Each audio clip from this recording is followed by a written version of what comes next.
Hey, what's up guys, welcome back to the channel, and on today's video I'm going to be telling you about a shoe that goes against the trends that we're seeing with running shoes. And by that I mean, today that we're getting just bigger and bigger stack heights, just making all our running shoes very overstuffed with padding, the type of shoes that are separating us from the run, separating us from the ground. But today, with the latest update to the TOPO FLI-LYTE, TOPO is bringing an update that connects us to the ground and gives us a shoe that we can do a lot more in. Guys, this is my review of the TOPO FLI-LYTE 6. Let's get into it.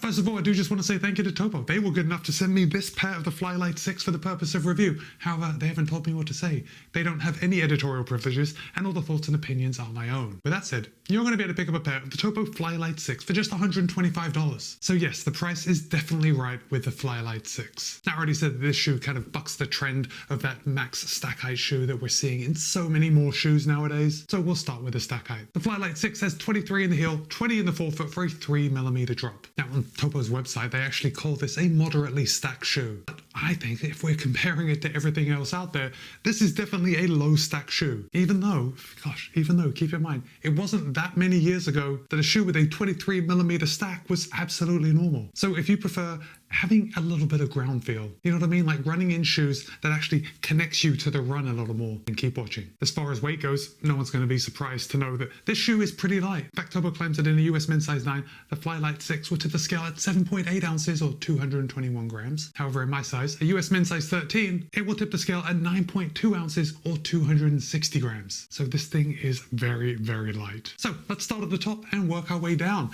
And of course, because the shoe is too light, we're not going to have it over padded. The heel collar is super comfortable and there is more than enough padding in there, but obviously there is just enough padding to actually get the job done. I wish more running shoes, even the higher stack height ones, I wish more running shoes would have this level of padding in there, because there's really no need for more than that. The heel counter on the FLI-LYTE 6 is semi-rigid. If I really press it, yeah, I can press it down. There's no hard piece of plastic here in the back, but I didn't have any issues with heel slip. It gave me all the protection I needed. You can see we've got this kind of elf ear flare here on the back, which helps if you need that to put it on. I didn't. To me, that's more just like a styling choice. And it's a styling choice that I like to see. For the upper, TOPO is using, a very lightweight engineered mesh, right? No surprises there. It is very lightweight though. Like even from looking down on the top of the shoe, when I don't have the light shining from underneath it, I can still see into the shoe. It's so light and so breathable that if you are looking for a lightweight shoe to run during the hot summer months, the FLI-LYTE 6 is definitely one that you're going to want to consider. Now you may think that with a lightweight engineered mesh upper, there isn't going to be much structure to it, but TOPO has strategically placed some underlays, some overlays, just to give that upper a little bit of structure. So when your foot goes in, there's still plenty of room. Oh, of course, we do have this anatomical toe box. So I think that if you haven't run in a TOPO shoe, this is probably going to be the thing that you're going to notice right away. When you put your foot into the FLI-LYTE 6, or really any TOPO shoe, you instantly feel that your toes just have enough room to splay out. It feels comfortable. It feels like the shoe was made for your foot. But that isn't what we're talking about right now. We're talking about the overlays, the underlays. We can see we have a fairly rigid toe bumper here. And I mean it.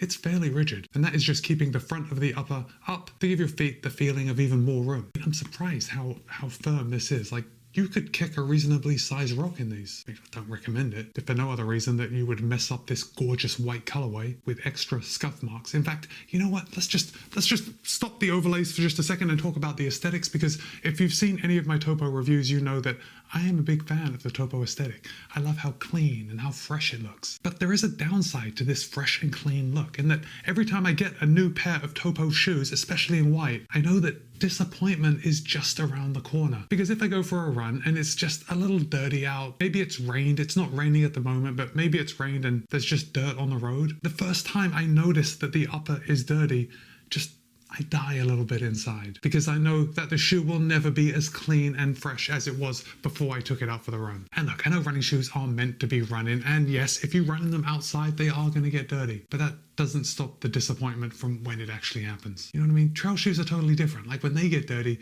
that's their preferred state. But a pair of white running shoes, no, I wish they would just stay fresh all the time. Anyway, back to the overlays and underlays, you can see that Topo has got some different weaves on this engineered mesh upper, and that's just creating a little bit of structure. And then, even though it's difficult to see, there are bands right here in the midfoot that kind of support the upper on the inside. And that's so when you cinch the laces together, when you tie the shoes on, it's just going to kind of wrap that upper around your foot a little more. And I imagine it's designed to prevent any side-to-side lateral motion. It seems to work. But then, you know, with a shoe that is 23 and 20, I think it's naturally going to feel very stable underfoot when you're running. Also, you do with this reinforcement coming along the eyelet chain, that's exactly what we would expect. And if you were worried about heel slip at all, Topo has included this extra eyelet. So if you needed to do the lace lock method, you certainly could do it there. For the tongue, yeah, it goes along with the rest of the shoe. The tongue is very thin. It has good coverage. I mean, it wraps around the side of your foot quite well. And the tongue is very, very breathable, much like the rest of the upper. Like, Topo is really paying attention to the brief on this shoe. This mesh upper on the tongue right here, though not as thin as the upper right here on the toe box, is still going to be very breathable. Now, the tongue is not gusseted. Topo generally doesn't gusset their tongues, but we do have the lace loops right here. Yeah, you can see that sticking out right there. It's just a little loop, and I like how Topo has made it the only blue on the shoe other than the logo and the writing. I think that's a nice little touch. And then we have another one on this side. And yeah, these lace loops right on the tongue that are kind of hidden beneath the eyelet chain just do a good job of keeping that tongue in place.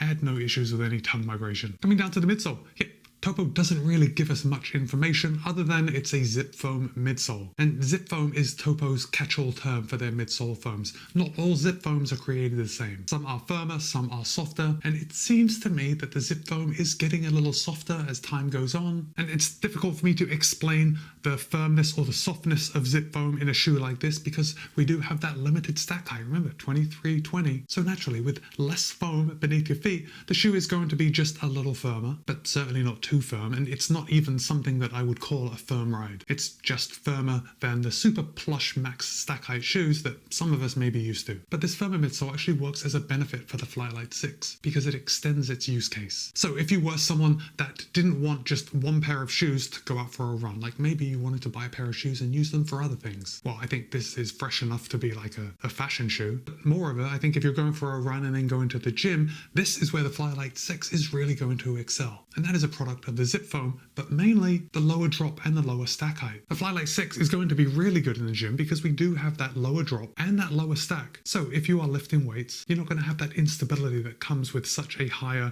stack height and a high drop. That is the main reason that gym shoes or weightlifting shoes always have an extremely low drop and a relatively low stack height. The only difference is that most gym shoes are remarkably heavy, at least compared to running shoes. So the FLI-LYTE 6 is definitely a running shoe just because it is so crazy light, but you also have the benefits of a gym shoe. So yeah, it's going to perform double duty very well. Let's just take a look at the outsole. Yeah, we've got a good amount of outsole rubber coverage, a nice bit of exposed midsole foam here in the middle, which is going to help to keep the weight down. Now, if I look at my outside edge, yeah, I'm seeing just a little bit of grazing on this outsole rubber right here. I'm seeing a little bit of wear on the zip foam, and that's just because when I run, I do touch down on my lateral heel edge before I roll through. So yeah, just a little bit of grazing, nothing really to worry about. And then up here on my forefoot, just for the amount of use that I put into this shoe, I am seeing a little bit of wear, but the outsole rubber on the FLI-LYTE 6 seems to be quite thin to me. So with that, I don't think you're going to be getting 400, 500 miles out of the FLI-LYTE 6.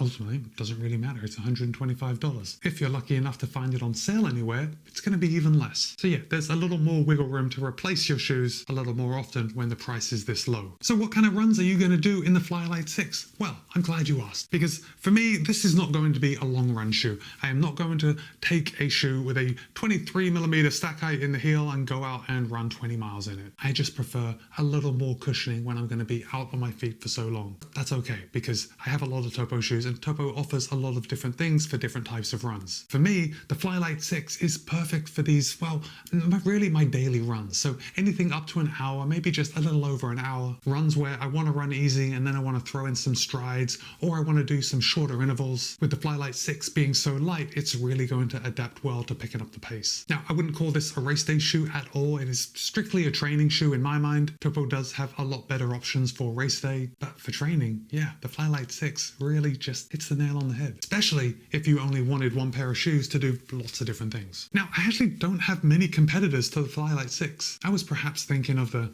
Skechers Go Run Razor 5. Now the Razor 5 has 30 in the heel, 26 in the forefoot for a 4mm drop. In my size it weighs in at 294 grams, so it weighs 34 grams more than the FLI-LYTE 6 and will cost you $130, so $5 more. Also, if you like that simple styling of the FLI-LYTE 6, I can see why you might not want to go for like the confetti look of the Razor 5. And another shoe that I would also compare to the TOPO FLI-LYTE 6 is the TOPO Cyclone 3. Now, this is a totally different shoe. I don't think they're comparable, but I think if you're also looking at the FLI-LYTE 6, then you may also want to look at another model from TOPO and think, what am I going to be using the shoe for the most? And if you're looking for something light, something responsive, maybe you're not going to be using the shoe in the gym as much as you think, then I don't know, I would definitely think about the Cyclone 3. Now, the Cyclone 3 is also a fairly low stack shoe. We have 28 in the heel, 23 in the forefoot for a 5mm drop. In my size, the Cyclone 3 weighs in at 244 grams, so it weighs 16 grams less than the FLI-LYTE 6, which is already very light, but the Cyclone 3 is really light. But the only downside, the Cyclone 3 does cost $150 compared with the FLI-LYTE 6's $125. But the Cyclone 3 does have 100% P-Bax midsole, so if you're looking for something maybe a little more responsive, a little more protective because it's got more foam, then I don't know, I would certainly think about the Cyclone 3 also. And although I don't have one on hand, I think you are probably also going to be looking at the Saucony Kinvara 15, is it? Are we on 15? Maybe we're coming up to 16. But the Kinvara is also a very similar shoe, has a similar use to the FLI-LYTE 6. But now I want to hear from you. Have you run in any of the FLI-LYTEs through the years? Or have you run in any TOPO shoes, and which has been your favorite one? Look, if you're just here because you like TOPO shoes, then hold on.